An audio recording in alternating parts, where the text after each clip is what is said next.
Mesdames et messieurs, bonsoir et bienvenue à Congo Press Club.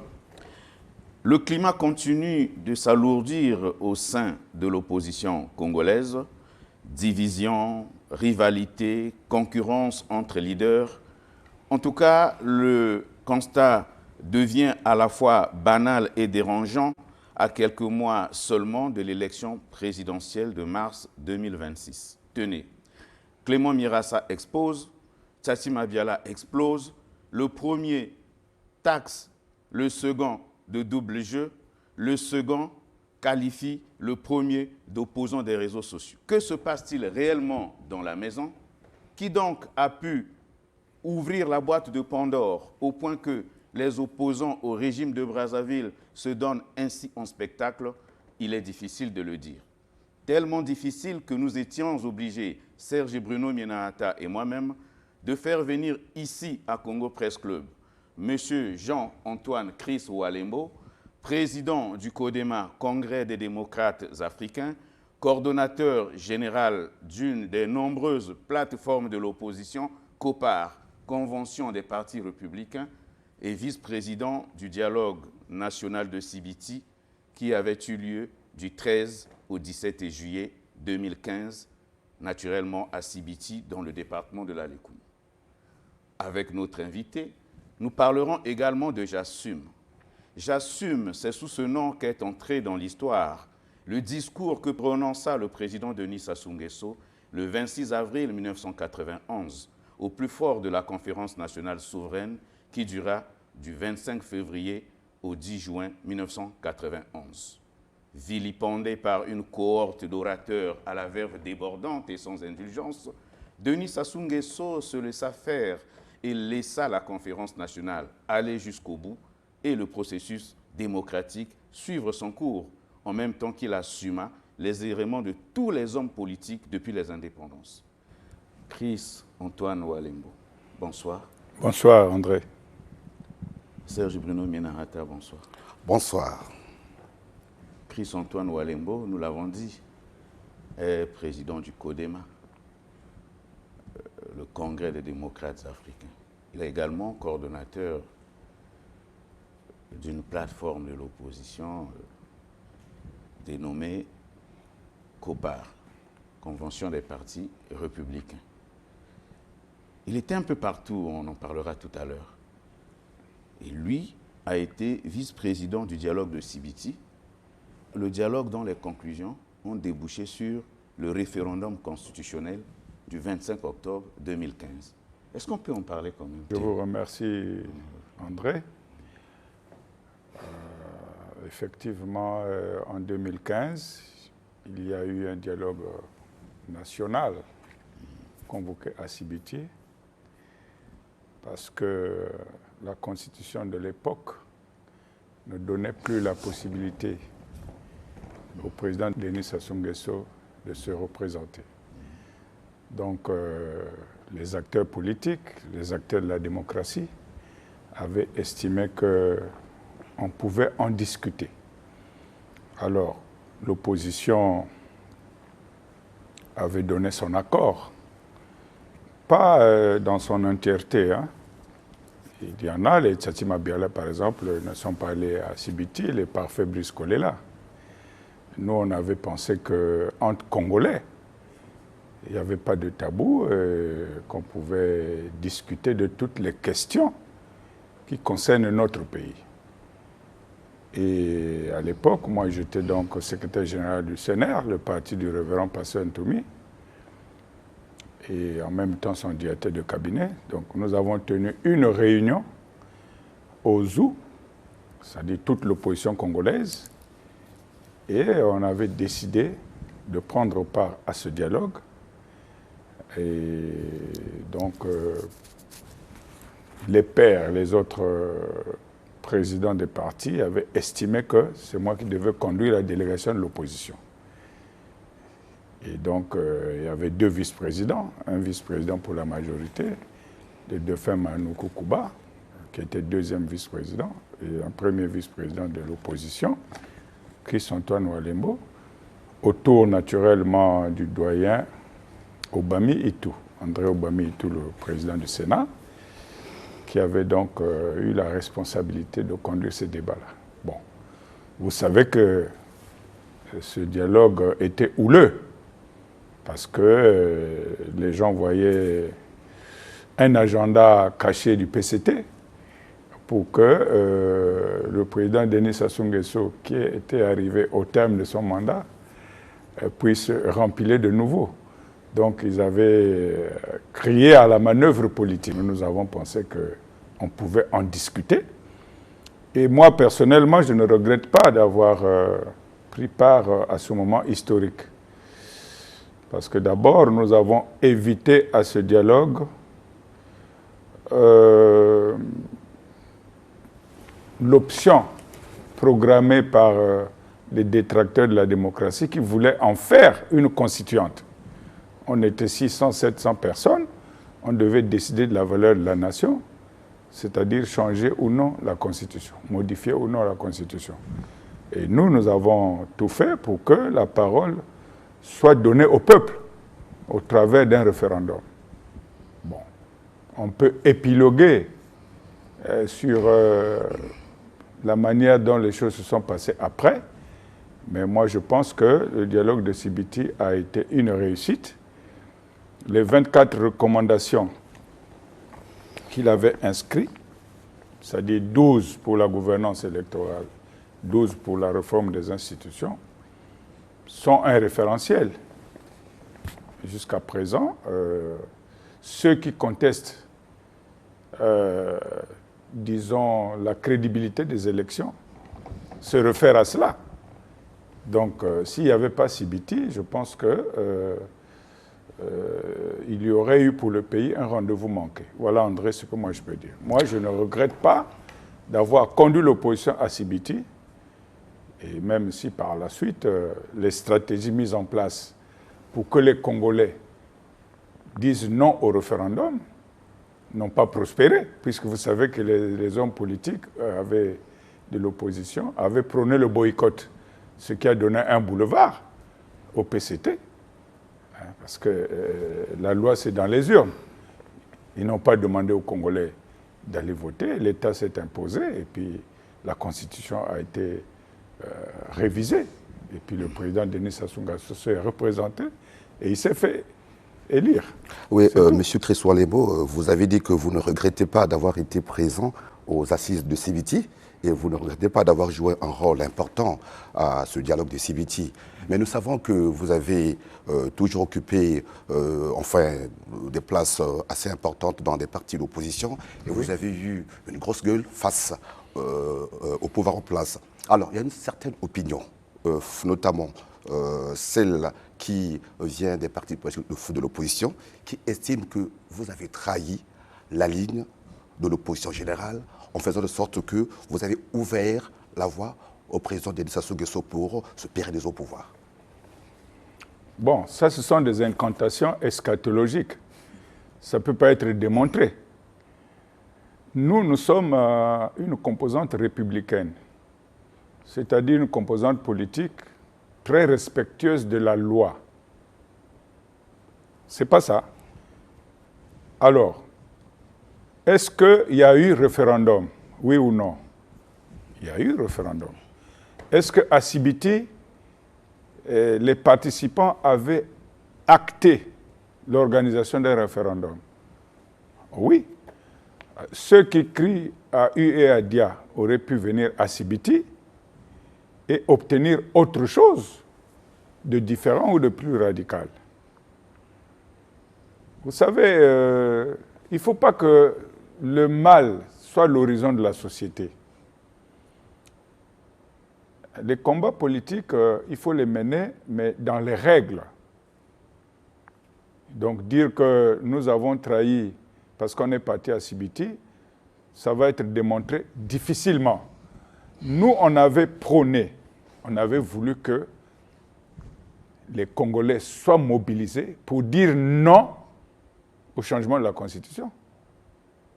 Qu'on leur donne la parole à travers un processus internationalement reconnu qu'on appelle le référendum. Cette opposition a manqué de stratégie. C'est cette opposition qui a laissé un boulevard au parti au pouvoir. Parce qu'ils ont pris le boycott. Tout le monde sait qu'en politique, le boycott n'a jamais fait prospérer une démarche ou une stratégie. Donc, en quoi avons-nous trahi l'esprit du dialogue de Sibiti? Ce n'est pas vrai. C'est faux. Moi, je suis même heureux d'assumer les fonctions de premier commissaire chargé de la gouvernance électorale, parce que nous avons obtenu le bulletin unique, nous avons obtenu la remise des procès-verbaux des résultats des bureaux de vote, nous avons obtenu la parité à la CNI, nous avons obtenu la parité dans les bureaux de vote, n'est-ce pas? Et nous avons obtenu que les délégués des opposants, soit dans les bureaux de vote, participent au processus. Maintenant, si ceux qui organisent échouent, mais ce n'est pas la faute de ceux qui ont décidé ça à Sibiti. Ça, c'est un procès en sorcellerie que moi, je n'accepte pas. Chris Walembo, président du CODEMA, Congrès des démocrates africains, coordonnateur général de la COPAR, la Convention des partis républicains. Existe-t-il des partis républicains au Congo et des partis non républicains? Mais bien sûr, les partis républicains, ce sont les partis qui sont respectueux de la loi, de l'ordre établi. C'est ça le républicain. Il y a ici des hommes politiques qui, parce que on leur donne, la démocratie leur donne la liberté d'expression, ils ne tiennent plus compte des règles établies. Donc, ceux qui animent ces partis-là doivent assumer qu'ils sont à la tête d'entités non républicaines. Nous, à la COPAR, nous sommes respectueux de la loi, nous tenons compte des règles établies, mais nous proclamons notre différence. Nous avons toujours dit, par exemple, que la gouvernance du pays n'est pas ce qu'elle devait être. Et d'ailleurs, le président lui-même le dit. Chaque fois qu'il se présente devant le Parlement réuni en congrès, moi j'y vais souvent, ça fait 3 ans ou 4 ans, mais il dénonce les mêmes dérives que nous, les républicains, nous dénonçons. Donc, nous ne sommes pas à côté de la plaque. Oui, André, moi je dis bien qu'il y a des gens qui font l'amalgame et donc moi je ne peux pas considérer que ces acteurs politiques soient des républicains. J'abonde dans le même sens que Serge Bruno Mienahata. Vous étiez au MCDDI, Mouvement congolais pour la démocratie et le développement intégral, créé par Bernard Bakana Kolelas. Après, vous étiez chez le pasteur Ntoumi, au CNR, Conseil national des Républicains. Aujourd'hui, vous êtes président du CODEMA, Congrès des démocrates africains. Bon, l'opinion se demande, hein, est-ce qu'on peut parler de manque de constance? On peut parler de vagabondage politique ou d'opportunisme? Enfin, les termes sont légion qui résument les griefs formulés à votre rencontre, puisque nous vous avons ce soir. Quelle bonne fortune pour que vous nous édifiez. Non, André, non, il ne faut pas prostituer le savoir. Il ne faut pas le prostituer. Les hommes politiques doivent assumer leur parcours et s'expliquer devant le souverain primaire. Moi, je ne veux pas ici étaler les raisons pour lesquelles j'ai adhéré à l'idéologie de Bernard Kolela. Ça serait trop long. Mais enfant, moi, j'avais vu Bernard Kolela au poteau, là-bas au stade de Boué. Ça m'avait choqué. Et quand la conférence nationale est arrivée, lorsqu'il a créé son parti, j'ai dit non, celui-là, c'est un vrai patriote. Au Stade de Boué, il y avait un coup d'État venu de Kinshasa. Oui. Et Kolela avait été arrêté avec 2 de ses frères. Moi, j'étais collégien. Oui. On devait donc les condamner à mort. Et on les avait le président Marien Ngouabi a oui, on les avait exposés au Stade de Boué là-bas, chez les catholiques. Et alors, tous les jeunes, tous les élèves avaient été donc mis dans des bus pour aller assister justement à cette exécution. Moi, j'étais parmi ces jeunes-là. Et ça m'avait, pour des raisons que je n'ai pas envie d'étaler ici, ça m'avait déçu, ça m'avait froissé. Bon, on sait très bien que par la suite, Kolela avait été gracié, il n'a pas été exécuté. Mais moi, ça avait inculqué en moi une certaine adhésion aux idées de Bernard Kolela. C'est pour ça, lorsque je travaillais au Gabon, j'ai donc installé la fédération de MCDDI au Gabon. Maintenant, Kolela a un parcours et Kolela va devenir maire de Brazzaville. Moi, je suis président de fédération, je venais souvent ici, j'étais consulté. Et vous savez pour quelle raison Kolela est allé en exil. Et tous les cadres qui étaient autour de lui, les Elo Mampouya, les Prosper Diatoulou, les Louis Zoubabela, les Boukaka Wadiabantou, les Bernard Sibambelela, sont allés en exil avec lui. Moi qui étais au Gabon, j'avais été interdit de venir ici. On avait mis à l'aéroport les listes des personnes qui ne devaient plus revenir ici, au risque de se faire arrêter. Donc, de facto, j'étais exilé avec Kolela. Mais dans le parcours de Kolela, on ne va pas en parler ici, il y a eu des situations qui ont fait qu'il revienne au pays, notamment après le décès de son épouse. Le président Denis Sassou Nguesso, au pouvoir, avait accepté que Kolela revienne pour enterrer son épouse. Donc il est revenu avec nous. C'est à cette occasion que nous sommes revenus. Maintenant, le comportement de Kolela, entre son retour et son adhésion, plus ou moins, à la ligne du président Denis Sassou Nguesso, a créé beaucoup de frustration. Moi, pendant que Kolela était en exil, le Poul était dans une guerre civile, vous savez bien. Moi, j'étais plus ou moins aux avant-postes au Gabon. Donc, j'ai fait partie de ceux qui ont conduit la négociation qui a mis fin à la guerre. Le général Mukoki peut le confirmer, le ministre Njombo peut le confirmer, Marius Mambenga peut le confirmer. Ils savent bien que j'ai été un acteur clé dans l'arrêt des hostilités en 1999-2002. Donc, mais j'étais en mission pour qui auprès de Ntoumi? J'étais en mission de Kolela. Puisque Ntoumi avait repris les hostilités ici, au prétexte que, sans ce combat, Kolela ne revenait pas. Moi, j'assume ici d'avoir été aux côtés du révérend pasteur Ntoumi pendant cette lutte dans le Poul. Donc, je ne suis pas allé chez Ntoumi par opportunisme. C'est Kolela lui-même qui m'a dit il faut soutenir Ntoumi parce qu'il mène un combat qui nous permettra de revenir. Il faut que, André, il faut que les Congolais s'approprient la vraie histoire. Il y a trop de fausseté dans ce pays. Je ne suis pas allé chez Ntoumi pour trahir Kolela, c'est faux. Kolela est en exil, Ntoumi est sur le terrain, il combat le régime. Kolela me dit, tu es au Gabon, tu es le chef politique, parce qu'en temps, j'étais aussi le représentant de l'Erdune au niveau de l'Afrique centrale.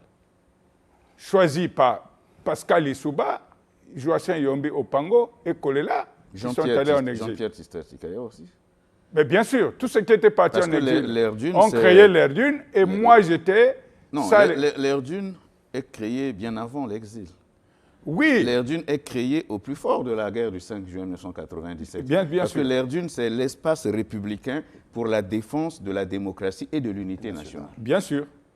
Et cet instrument politique, n'est-ce pas, a servi d'instrument de combat lorsque ses fondateurs sont allés en exil. Et je répète ici que ce n'est pas Grégoire Lefoba ou Marius Mambenga qui vont me contredire, l'antenne de l'Afrique centrale, de cet espace républicain, était basée au Gabon et j'en étais le président.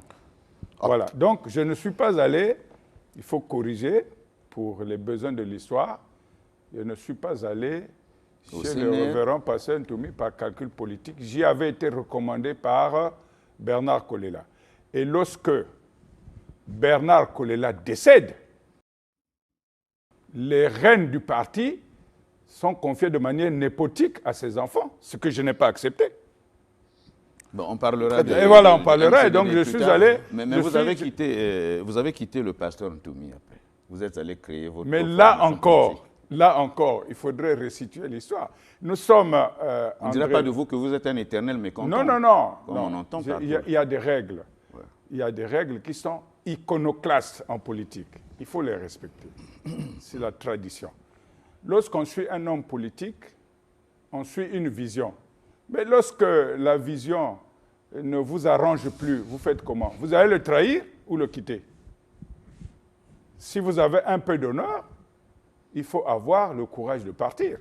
Puisque vous ne pouvez pas lui imposer votre vision à vous.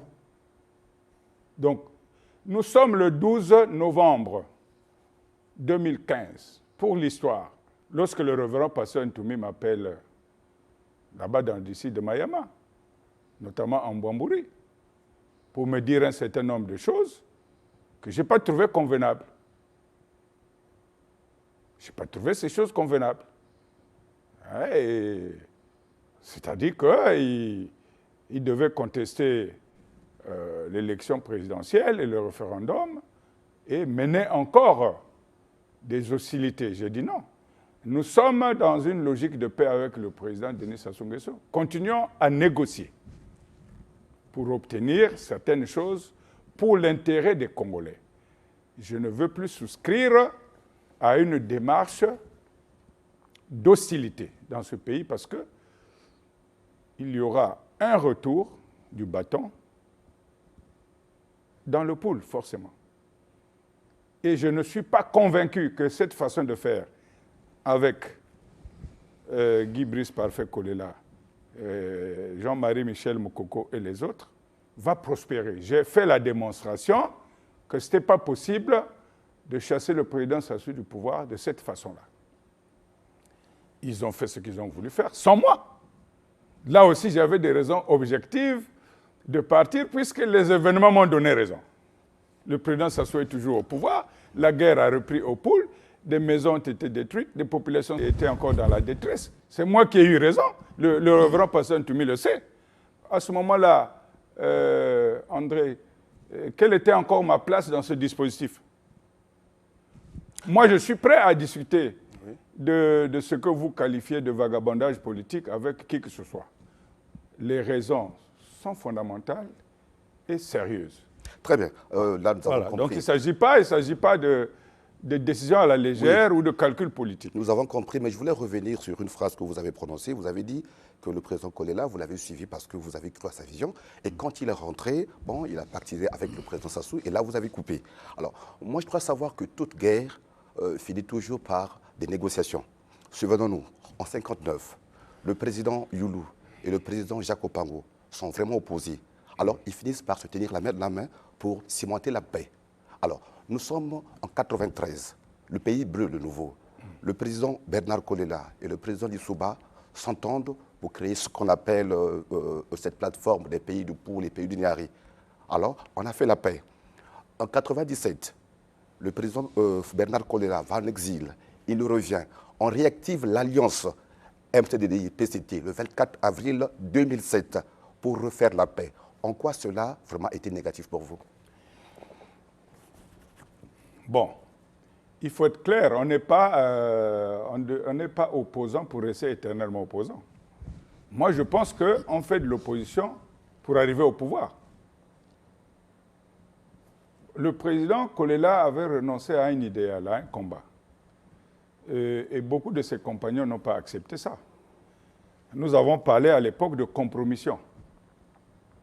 À la place de compromis. Parce que j'ai posé, oui, compromission, parce que j'ai posé la question à ses enfants, qui sont encore en vie. Lorsque je me suis rendu compte que le président Kolela n'était plus en possession de tous ses moyens mentaux, parce que je suis allé le voir, là où il habitait, derrière la Poste. La Poste, oui. Il m'a posé la question 15 fois. La même question. La même question, il m'a posé la question, qu'est-ce que maman était devenue? Je lui ai dit, maman était décédée pendant la guerre. Votre mère? Ma mère. 15 fois, le président Kolela m'a reposé la même question. J'avais compris qu'il n'était plus en possession de ses moyens. Et j'ai interpellé son fils. Parfait Kolela. Landry Kolela. Parfait n'était pas là. Il y avait Vital qui était là et puis Landry Kolela qui était là. J'ai dit, mais qui dirige maintenant le parti? Parce que je viens de faire le constat que le président du parti n'est plus en possession de tous ses moyens. Qui dirige le parti? Vous pouvez l'inviter. Je peux tout de suite vous amener là où nous étions assis, où je lui avais posé cette question. Qu'est-ce qu'il a répondu? Pour l'histoire, qu'est-ce qu'il a répondu? Il dit, Chris, est-ce que le président Kolela est revenu au Congo sans compromis politique? Je dis, mais il faut nous le dire, nous les cadres. Le moment n'est pas venu pour révéler ça. Par la suite, on a vu le comportement de Bernard Kolela, n'est-ce pas? Maintenant, moi qui voulais le pouvoir avec lui, j'allais continuer à le suivre dans une voie qui ne m'intéressait pas et qui n'arrangeait pas mes affaires. La vie politique congolaise, mais elle est faite de la mise en place des plateformes de l'opposition. Elles se font, elles se défont, mais absolument rien n'avance. Et nous avons quelque chose de fondamental sur laquelle nous devons nous pencher. C'est que nous avons perdu la confiance du peuple. Quand nous parlons, le peuple ne nous croit pas. Et ils ont un mot simple. Vous êtes opposant le jour et collaborateur la nuit. Comment faire si on veut aller à une réelle opposition? Avoir cette sincérité, cette franchise qui consiste à dire j'ai choisi d'être dans l'opposition, même dans la pauvreté, mais dans la dignité, pour combattre un pouvoir et que nous voulons. Mais est-ce que nous sommes arrivés à ce point? Est-ce que nous sommes prêts à résoudre fondamentalement ce problème? Mais si nous résolvons, nous n'aurons pratiquement aucun problème. Ceux qui vont prendre de l'argent la nuit, mais qu'ils disent franchement au peuple, nous, on n'est pas là, mais qu'ils ne viennent pas divertir la population. La population congolaise souffre. Et aujourd'hui, le constat est fait. On a besoin d'un changement. Le pouvoir actuel a échoué. Oui, mais je trouve que l'élément est insuffisant. Parce que quelque part... C'est un extrait. Oui, quelque part, Clément cite Tsatsima Mabiala comme étant un faux opposant. Oui. Il cite aussi Nick Fila. Oui. Bon, moi j'étais là. Je vous ai dit tantôt que, vous savez, l'intolérance qui met à rude épreuve, n'est-ce pas, l'intersubjectivité première des hommes politiques, nous, on ne s'inscrit pas dans cette rubrique-là. Je pense que dire que Tsatsima Mabiala, au cours d'une activité publique, n'est pas opposant et qu'on le soupçonnerait d'aller la nuit prendre de l'argent, etc., ce n'est pas de cela que l'opposition a besoin, hein, Bruno Serge. C'est pour ça que moi j'ai pris la parole, pour recadrer, pour dire que non. Honoré Nsayi est allé au gouvernement un titre personnel. Je ne suis pas au courant que l'UPADES aurait passé un accord de gouvernement qui donnerait l'opportunité à Honoré Nsayi d'être ministre. Nick Fila, c'est pareil. Je n'ai pas été informé des tractations entre le PRL, son parti, et la majorité présidentielle. Mais c'est pour ça que nous sommes des républicains, André. Oui, mais c'est le rapport avec la loi. Est-ce que vous pouvez répondre à la question? Oui, je réponds à la question. Le recadrage, votre recadrage. Mon recadrage, c'est quoi? Je me suis inscrit en faux. J'ai rappelé à cette occasion qu'il n'y avait pas opportunité à tenir de tels propos. Parce que les faits étaient différents. Dire que Tsatsima Mabiala n'est plus opposant, la démonstration serait superfétatoire. Comment le démontrer? Satima Biala est chef de l'opposition sur la base de la loi 28-2017. Il est le parti qui a eu le plus grand nombre de députés aux dernières législatives, hein, avec naturellement l'UDH Yuki. Mais en termes de suffrage, selon toujours la loi, c'est l'UPADES qui a le plus grand nombre de suffrages. C'est pour ça qu'il est chef de file de l'opposition. N'est-ce pas? Maintenant, si un de ces cadres décide, même sur les fondements de la même loi, puisque la même loi dispose que le président de la République peut nommer un opposant dans son gouvernement, sous certaines conditions. Notamment, cet opposant devenu ministre a une obligation de solidarité et un devoir de réserve. C'est ce que dit la loi. N'est-ce pas? La loi ne dit pas que si tu deviens ministre, tu n'es plus opposant. C'est écrit où? D'accord. C'est pour ça que moi j'ai fait ce recadrage-là, séance tenante, parce qu'il ne fallait pas laisser dans la mémoire collective des choses qui sont impropres, mais je peux même dire incestueuses. Très bien. Voilà. Alors, moi, je voudrais revenir sur ce même point hein, de votre cadrage. Est-ce que dans le passé, vous-même, en tant qu'opposant, avec un franc-parler, est-ce que vous-même, vous n'avez pas eu aussi à contester la légitimité de Pascal Satima Biala? La légitimité en tant que chef de file de l'opposition? Oui. Jamais. Il le sait, Pascal le sait. Justement, Pascal, c'est quand vous crachez en haut, ça vous retombe. La mort vous retombe. Lui, il reprochait à la COPA la présence au gouvernement de Nick Fila. Nous avons beau lui dire que Nick Fila est allé au gouvernement à titre personnel.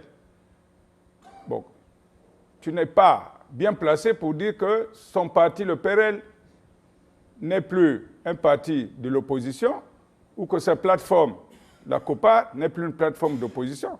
Aujourd'hui, les faits le rattrapent. Nous n'avons jamais, nous à la COPA et au CODEMA, nous n'avons jamais contesté la qualité de chef de file de l'opposition de Pascal Satima Biala, puisqu'il a été là sur la base de la loi. Je vous ai dit que nous sommes des républicains. Nous, c'est le rapport avec la loi. Que dit la loi 28-2017? Cette loi, avec tout ce qui s'accompagne comme prérogative, avantages, privilèges, c'est bien inscrit dans la loi. Ce n'est même pas réglementaire, c'est légal. Alors, donc nous n'avons jamais contesté ça, sauf si la VAR, puisque vous les journalistes, vous avez la VAR, donc mettez-moi en face d'une déclaration que j'aurais faite et qui constaterait la qualité d'opposant ou de chef de file de Satima Biala. Ce n'est pas l'objet de cette émission. Voilà. Alors, M. Rondélé a fait une introduction vraiment formidable. Il a dit « l'opposition explose ». Et nous avons eu la preuve avec ce que nous avons suivi, M. Clément Miratsa, qui dit qu'il y a des opposants du jour et des gourmands la nuit, qui vont en Pilar aller prendre un peu d'argent. Alors, vous avez la chance de côtoyer ces grandes figures politiques, Bernard Kolela, Toumi. Est-ce que vous pouvez nous dire aujourd'hui que ces comportements existent ou s'il faut donner un conseil à ceux qui vous suivent, puisque nous sommes à quelques mois d'une grande élection, quel est l'opposant ou l'opposition à laquelle on peut faire confiance aujourd'hui? Bien. Je te remercie, Bruno Serge. Je rappelle encore que nous sommes la Convention des partis républicains. Nous encourageons la diversité des opinions. J'invite les uns et les autres à respecter le point de vue des autres, même si on est opposant. La lecture de Clément Miratsa ou de quelqu'un d'autre n'engage pas toute l'opposition. Et le fait qu'il y ait plusieurs plateformes, c'est plutôt un enrichissement. Cette diversité-là, c'est un enrichissement. Nous, on n'est pas contre ça. C'est ça l'approche.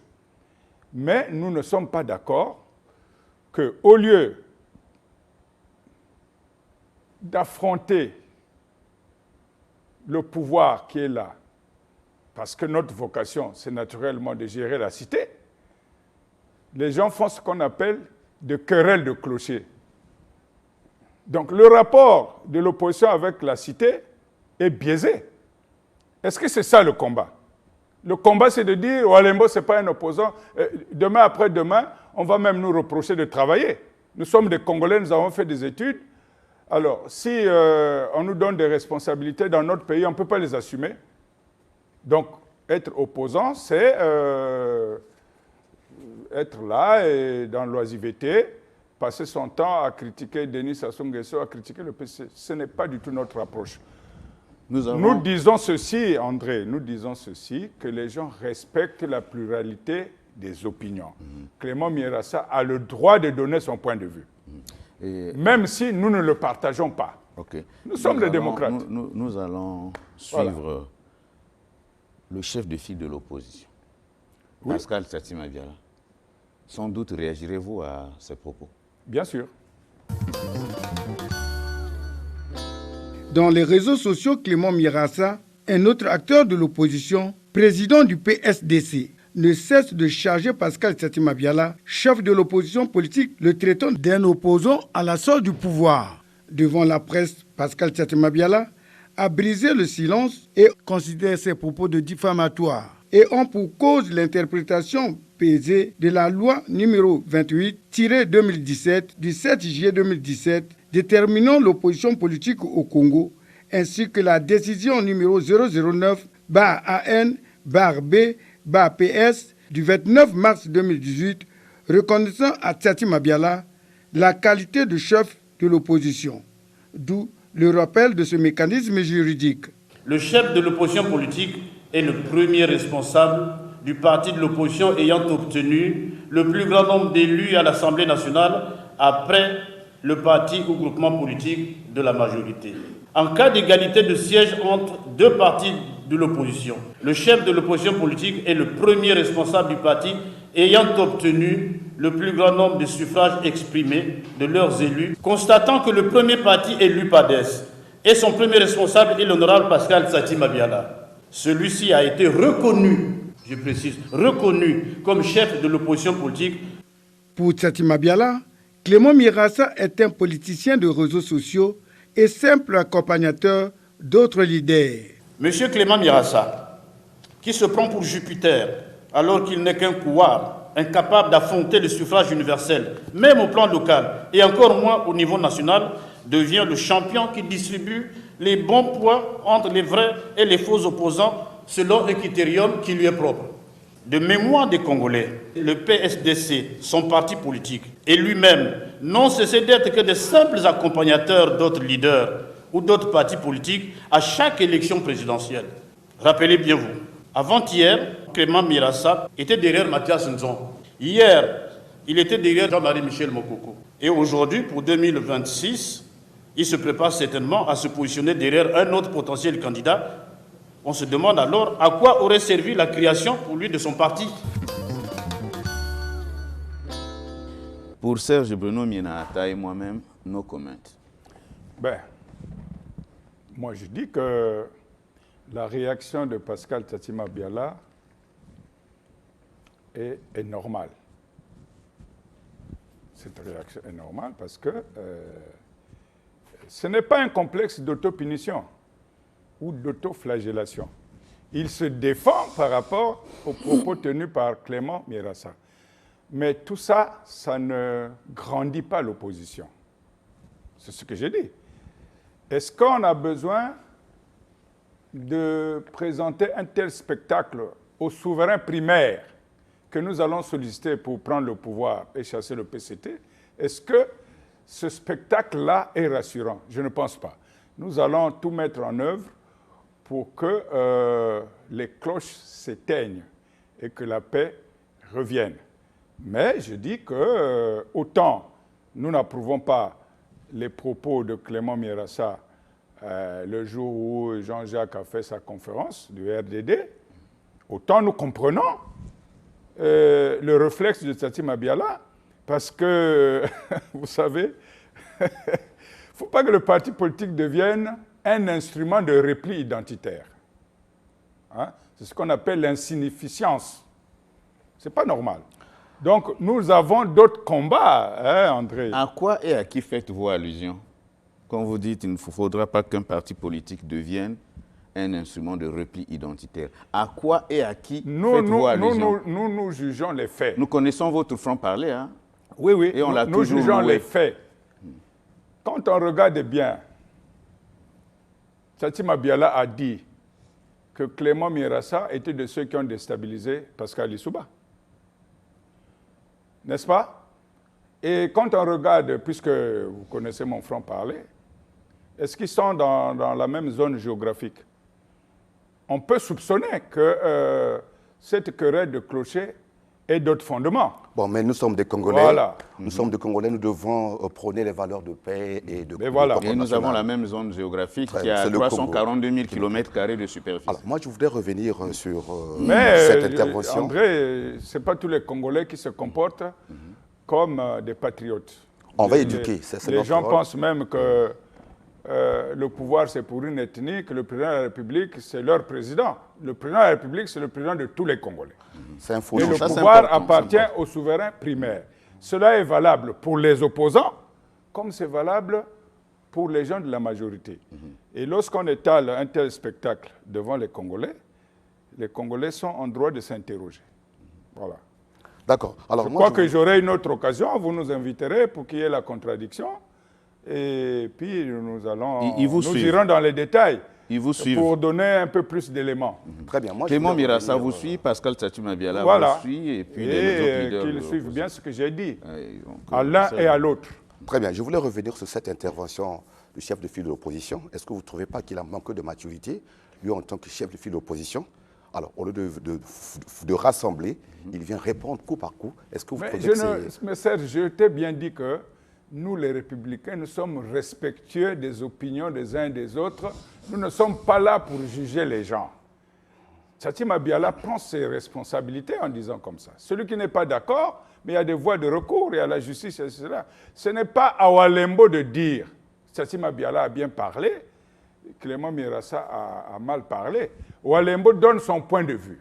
Il n'est pas d'accord, mais c'est Voltaire qui l'a dit, non? Je ne suis pas d'accord avec toi, mon frère. Je me battrai jusqu'à la mort pour que tu puisses dire ce que tu as à dire. C'est pas ça. Tchatima Biala assume ses propos. Clément Mirassa fait de même. Moi, Walembo, je dis, je ne suis pas d'accord avec la distribution des diplômes d'opposants, rôle dont veut s'arroger Clément Mirassa, et je suis d'accord avec la réaction de Tchatima Biala parce qu'il a été indexé. Je pense que si Fila n'était pas ministre, il aurait même réagi. Et de plus en plus, Voilà. on parle de la probabilité d'une candidature unique de l'opposition à l'élection présidentielle de 2026. Est-ce que ces bruits vous sont parvenus? Oui, nous nous sommes retrouvés autour du chef de file. Nous avons élaboré une charte, puisque c'était une réunion publique. Je pense que d'ici là, le chef de file va nous appeler. Lui, il a déjà dit que c'était une probabilité discutable. C'est ce qu'il a dit à la presse. Bon, moi je pense que de tels propos ne nous arrangent pas non plus. Nous Les savons propos bien de- que si vous qui- avez... Nous quels savons sont bien, les propos qui ne vous arrangent pas? mais dire que l'opposition n'est pas capable d'avoir un candidat unique. Bon, C'est du Serge Bruno défaitisme Minata, politique. Serge Bruno Minata vous a posé cette question autrement. Lui, il est le chef de file de l'opposition. Oui. Mais il vous dit encore que c'est discutable, ce n'est pas possible. Dites-nous, est-ce que vous ne vous faites pas harakiri là? Mais c'est ce que je vous ai dit, André. Moi, je ne suis pas là pour commenter Ah non, vous... ou pour interpréter les non. propos de Pascal Nous voulons Tchatima. vous aider à éviter la langue de bois. Ben justement, je dis Parce que, que, je dis que le chef de file, André, Oui. le chef de file de l'opposition n'était pas bien placé pour tenir de tels propos. Ok. Il doit travailler à l'unité de cette opposition. C'est son rôle. On est chef de file, non pas pour dire qu'on n'aura jamais un candidat unique, alors qu'on sait très bien que le mode opératoire qui va conduire à évincer le PCT passe par là. C'est l'un des facteurs.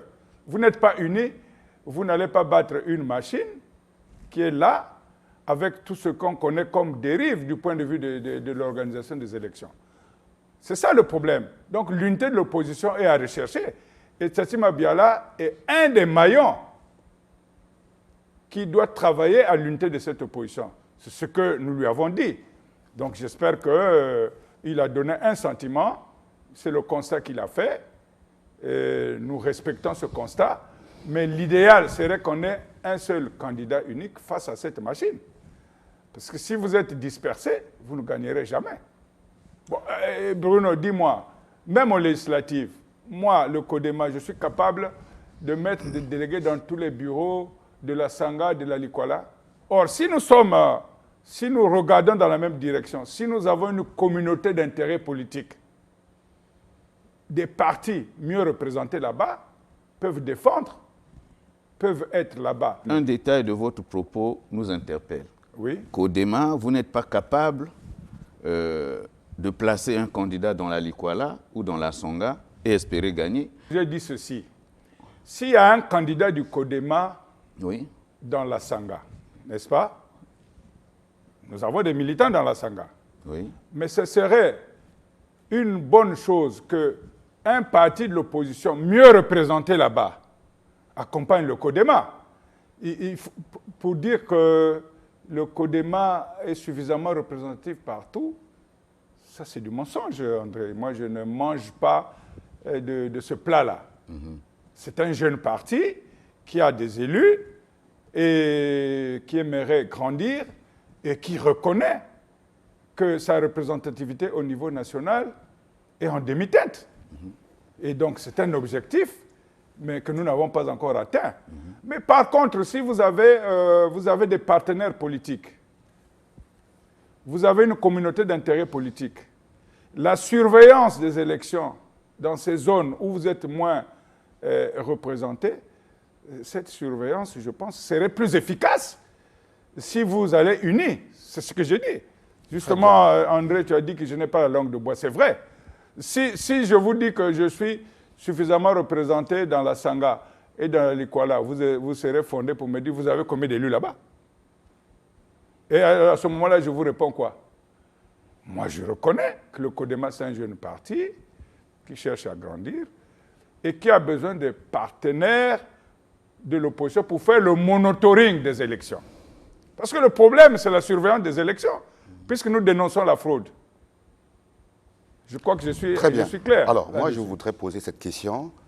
S'il arrive qu'au niveau de l'opposition, on accepte qu'il y ait un candidat unique, quelle serait la procédure pour avoir ce candidat? Est-ce que vous allez organiser des primaires ou comment? Mais bien sûr, nous allons nous retrouver et nous allons faire des primaires pour désigner celui qui va nous représenter le mieux et qui va porter nos chances de succès. Nous n'allons pas réinventer la roue.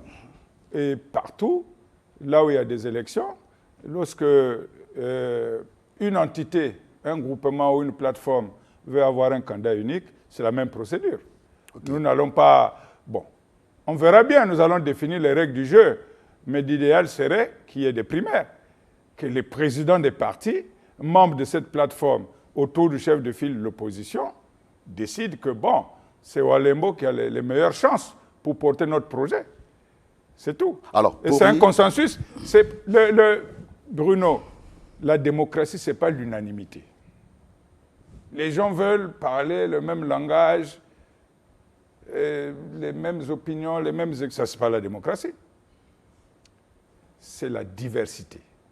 La diversité doit conduire au consensus et non pas à l'unanimité. Et le consensus va se faire sur Tsatsi Mabiala. Nous allons porter Tsatsi Mabiala. Sur Clément Mirassa, nous allons porter Clément Mirassa. Parce que nous avons des bases. Hein, ce n'est pas l'oligopole de la monarchie. Nous allons consulter nos bases et les bases nous diront que, bon, pour ce qui est du CODEMA, nous pensons que telle personnalité a les meilleures chances pour porter le projet de l'opposition. Très bien. Pour y arriver, il y a une condition. Nous sommes des démocrates. Oui, pour y arriver, une condition, c'est l'unité au sein de l'opposition. Nous allons travailler pour l'unité. Très bien. Maintenant, vous, en tant que parti républicain, alors, quelles sont les démarches que vous menez pour arriver à cette unité déjà? Parce que mais déjà, nous commençons déjà à porter des récriminations sur ceux qui qualifient les opposants. Ça, déjà, ça doit s'arrêter. Ce discours-là doit s'arrêter parce que ça ne nous sert pas, ça ne nous grandit pas et ça nous ridiculise auprès des Congolais. Ça doit s'arrêter. La personne qui se met à distribuer des diplômes d'opposants n'a pas sa place dans l'opposition. Ça, c'est ça. Deuxièmement, il faut que des négociations entre partenaires se fassent de manière sincère. Au sein de l'opposition. Au sein de l'opposition. Donc, nous n'allons pas étaler ici à la télévision, alors qu'en face, il y a des adversaires. Négocier quoi? Nos stratégies. Négocier quoi exactement? Mais nous allons négocier des schémas de consensus. D'accord. Qui vont porter et sur le projet de société et sur la personne qui va porter ce projet, qui va le présenter aux Congolais. Donc, vous avez vu un homme politique qui vient à la télévision, il se met à divulguer les stratégies de coulisses. Celui-là, c'est un apprenti sorcier, ce n'est pas un politique. Voilà. Avant de passer au second volet de notre émission, Serge Bino Minahata, nous rappelons à nos téléspectateurs que nous recevons M. Chris Walembo, président du CODEMA, Congrès des démocrates africains, coordonnateur général de la COPAR, Convention des partis républicains, une plateforme de l'opposition. Jean-Antoine Chris Walembo a également été vice-président du dialogue de Sibiti qui s'est tenu du 13 au 17 juillet 2015 à Sibiti dans le département de l'Alekumu. Dialogue dont les conclusions ont fini par déboucher sur l'organisation du référendum constitutionnel le 25 octobre 2015. Pour conclure juste sur ce volet, qu'est-ce que vous pouvez dire? Nous disons que c'est d'être fidèle au rapport avec la loi. Pascal Tsatsi Mabiala est chef de file de l'opposition sur les fondements d'une loi que même les opposants doivent respecter. Je l'invite, lui en tant que chef de file, à tout mettre en œuvre pour parvenir à l'unité de cette opposition. Que les querelles de clocher ne nous grandissent pas auprès du souverain primaire que nous allons consulter pour prendre le pouvoir demain. Voilà ce que je peux dire sur la question. Et moi, je suis disposé à mettre du mien pour que cet objectif soit atteint. Nous sommes, André, nous sommes pour la pluralité d'opinions, nous sommes pour la diversité et nous sommes pour le respect de la loi. C'est pour ça que nous nous appelons républicains. Okay. Tout ce qui met la loi en porte-à-faux, nous combattons ça. Okay. Nous avons dit dès l'abord que le second volet de notre émission portait sur « J'assume ». J'assume, c'est sous ce nom qu'est entré dans l'histoire le discours qu'avait prononcé le président Denis Sassou Nguesso le 26 avril 1991, alors que se déroulait encore la conférence nationale souveraine, ouverte le 25 février de la même année. Devant donc les participants qu'il avait chargés de tous les maux dont souffrait le pays, le président Denis Sassou Nguesso avait dit « J'assume » au nom de tous les dirigeants du Congo qui ne sont plus. Et lorsque vous avez constaté que les débats de la conférence nationale risquaient de déboucher sur des situations immaîtrisables, pourquoi n'avez-vous pas décidé de les arrêter net? Je ne pouvais pas arrêter ce débat. Il fallait le laisser se poursuivre. La conférence elle-même était prévue pour 15 jours et elle a duré 3 mois. Et chaque fois, Monseigneur Kombo, paix à son âme, venait me voir ici. Je signais un décret pour proroger. Et je donnais 15 jours de plus, 15 jours de plus. Et elle a duré 3 mois. Mais je devais seulement prendre date.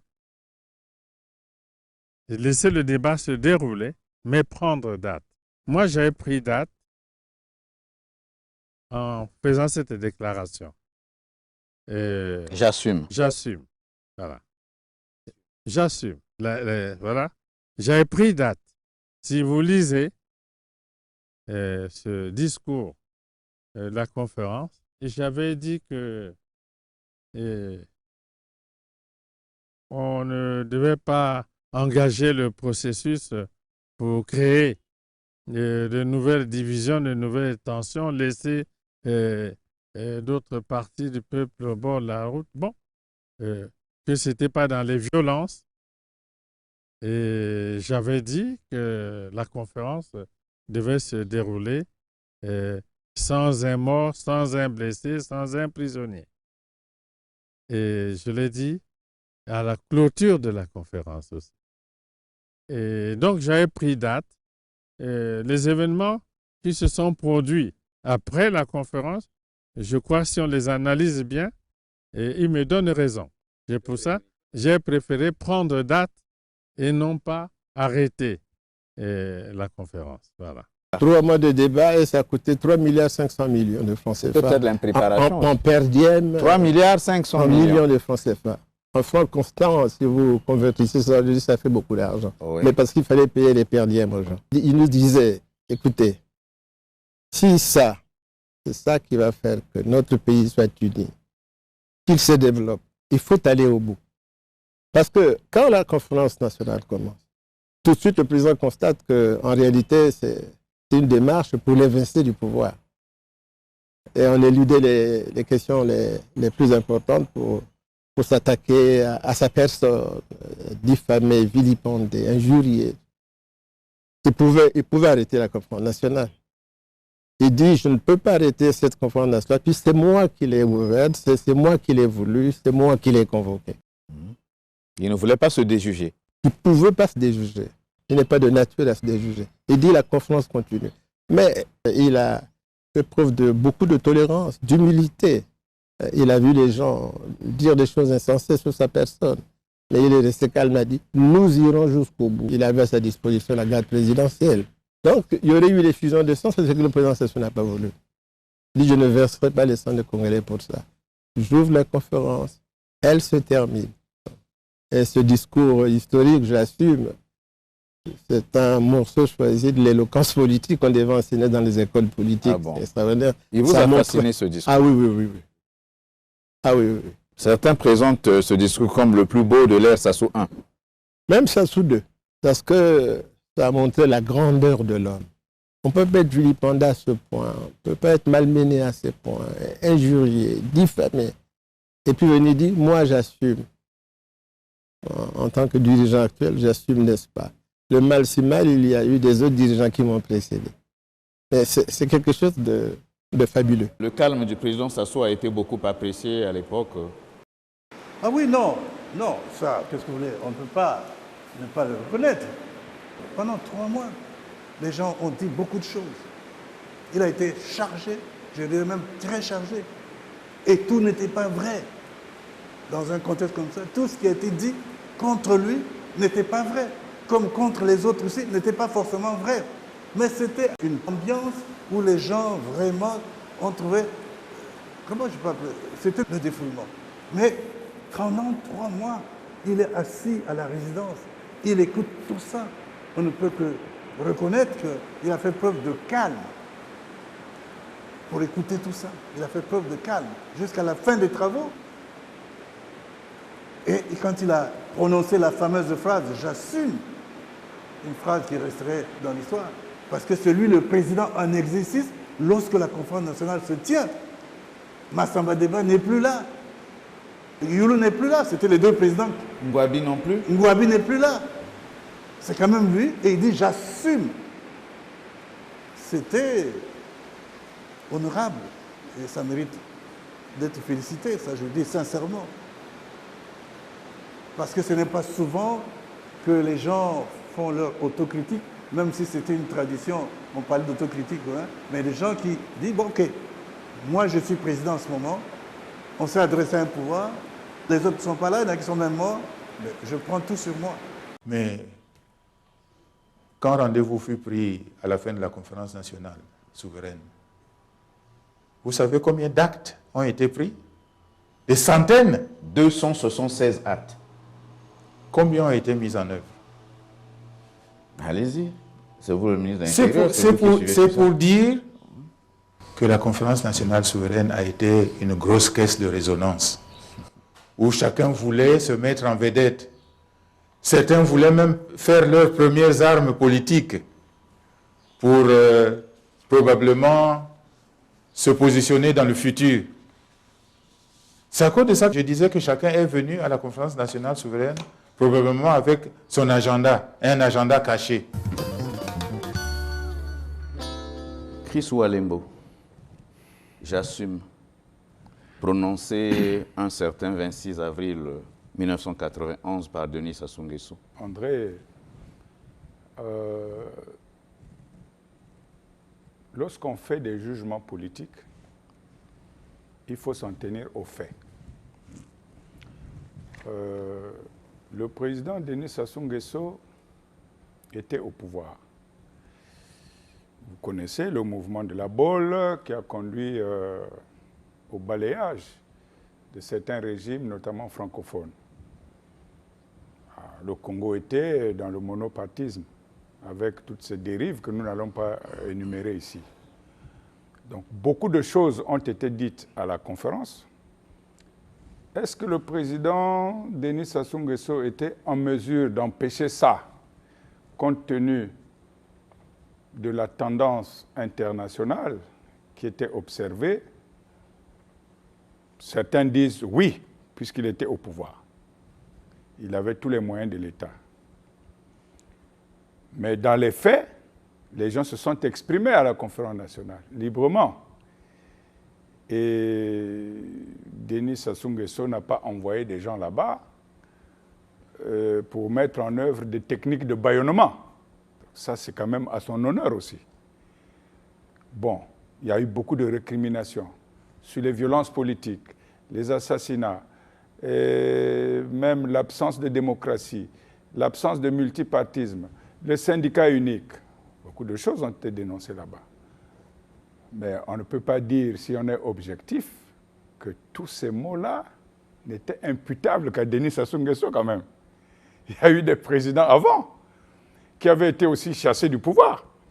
Ça veut dire qu'il y avait aussi, le souverain primaire avait des choses à leur reprocher. Et tout ça, le président a dit à la fin de la conférence qu'il assumait. Moi, je pense qu'on peut approuver l'action du président Denis Sassou Nguesso, il faut reconnaître sa capacité d'indépendance d'esprit, quand même. Moi, je m'inscris dans ce régime-là. C'est-à-dire que les Congolais ont dit qu'ils en avaient marre, que les choses ne s'étaient pas déroulées comme ils l'escomptaient.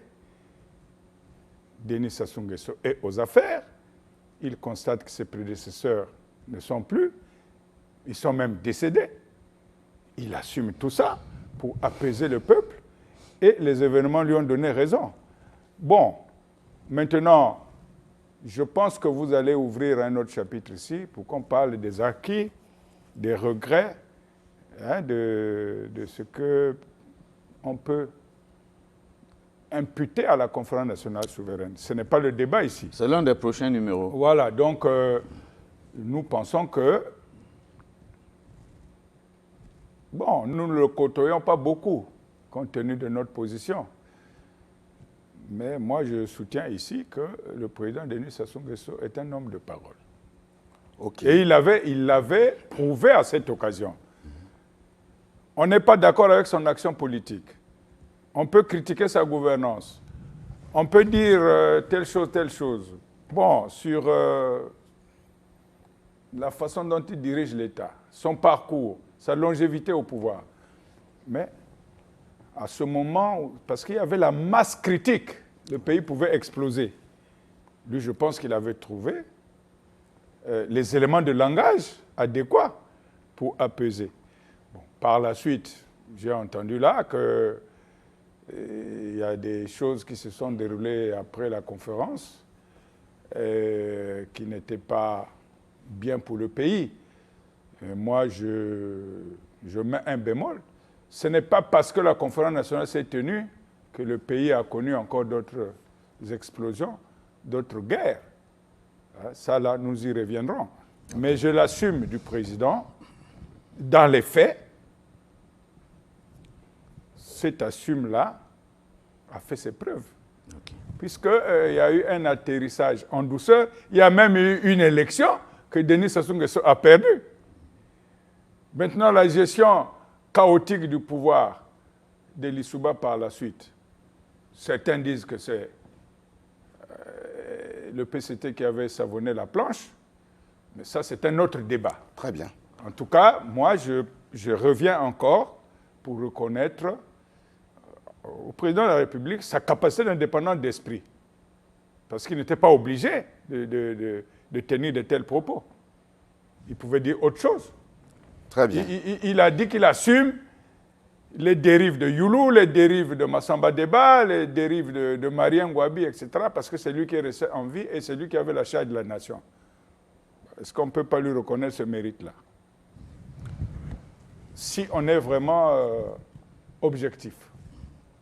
Très Moi, bien. je pense oui, on doit lui reconnaître ce mérite. On le reconnaît, oui, j'assume donc une phrase historique. Et il faut reconnaître que, comme vous l'avez dit, pendant la conférence nationale souveraine, le président Denis Sassou Nguesso a épousé une posture digne de grands esprits. C'est à saluer au cours de cette émission. Alors, il y a aussi une figure emblématique de la vie politique nationale, Maître Emmanuel Yoka, qui a été aussi un fidèle au président Denis Sassou Nguesso, qui nous a quittés. Alors, quel souvenir vous gardez de ce monsieur? Je suis profondément mortifié. Je connaissais l'homme. C'est notre papa. Je pense que si ceux qui entourent le président Denis Sassou Nguesso dans la conduite des affaires pouvaient avoir son humilité et son sens du devoir, le pays avancerait. Je n'ai pas de commentaire à faire, je suis simplement mortifié par sa disparition. Pour moi, ce fut un grand homme. Je ne l'ai jamais vu dans des comportements dirigistes ou des comportements blasphématoires. C'était un Congolais qui avait le sens de l'unité nationale. Vous savez qu'il a même été député dans le pôle, élu. C'est rare d'ailleurs. Alors, il a accepté de représenter les populations de Vinza. Je n'ai pas de commentaire à faire, je suis simplement mortifié. Et je soutiens que c'est une grande perte pour notre pays. Mais vous connaissez le syllogisme de Socrate, je vais terminer là. Qu'a dit Socrate? Tout homme est mortel. Socrate est un homme. Donc Socrate est mortel. Nous n'y pouvons rien devant le destin. Voilà. Merci beaucoup, Jean-Antoine Chris Walembo. Je rappelle que vous êtes président du CODEMA, Congrès des démocrates africains, coordonnateur général de la plateforme de l'opposition COPAR, Convention des partis républicains. Vous avez également été vice-président du dialogue de Sibiti en 2015. Merci d'avoir accepté de venir répondre aux questions de Congo Press Club. Je vous ai reçu avec Serge Bruno Mienahata, journaliste à la télévision nationale, et nous avons parlé des divisions, des rivalités et de la concurrence qui ont pris corps au sein de l'opposition congolaise. Il y a péril en la demeure, vous l'avez reconnu. Nous nous sommes demandé qui donc a pu ouvrir la boîte de Pandore au point que les opposants au régime de Brazzaville se donnent ainsi en spectacle. Vous avez tenté d'y répondre. Merci et à bientôt. D'accord. Merci André.